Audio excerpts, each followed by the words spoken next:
One of the former PM's biggest critics has called for him to campaign in Clacton where Nigel Farage is standing.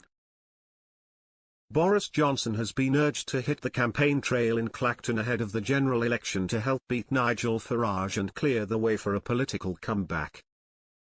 Former Tory MP David Gauke admitted he is not a fan of the ex-Prime Minister but said he has two attributes that can be viewed positively. He highlighted Mr. Johnson's staunch support for Ukraine and his ability to connect with a section of the electorate. Writing in the New Statesman, Mr. Gauke said, "This is why Johnson has an opportunity to do his party and even his country some service. With less than a week to go until polling day, Johnson should make his way to the Essex constituency and campaign for the Conservative candidate, Giles Watling, against his challenger, Nigel Farage." Mr. Gauke added, "Imagine a scene as Johnson went walkabout in the town centre, bringing his own version of celebrity politics to the constituency, glad-handing voters, bantering with market traders, flirting with old dears, dodging banana milkshakes.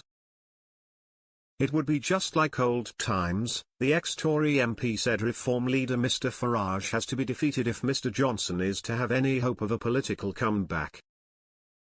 Mr. Gauke conceded the former Premier may be cautious about making such an intervention in the Essex seat as if Mr. Farage wins it could make him look like the vanquished party.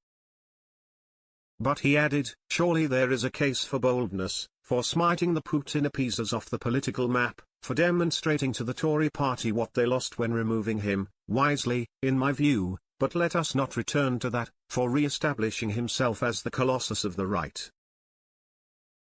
Come on, Boris, seize the moment, be the great man, and get yourself to Clacton." It comes as polls have suggested Mr. Farage is on course to win the Essex constituency on July 4. But the ex-UKIP leader has faced criticism for claiming the West provoked Vladimir Putin's invasion of Ukraine, while his party has been forced to drop a string of candidates in racism rows. Meanwhile, there has been ongoing speculation that Mr. Johnson will one day make a return to frontline politics following his exit from Number 10 in 2022.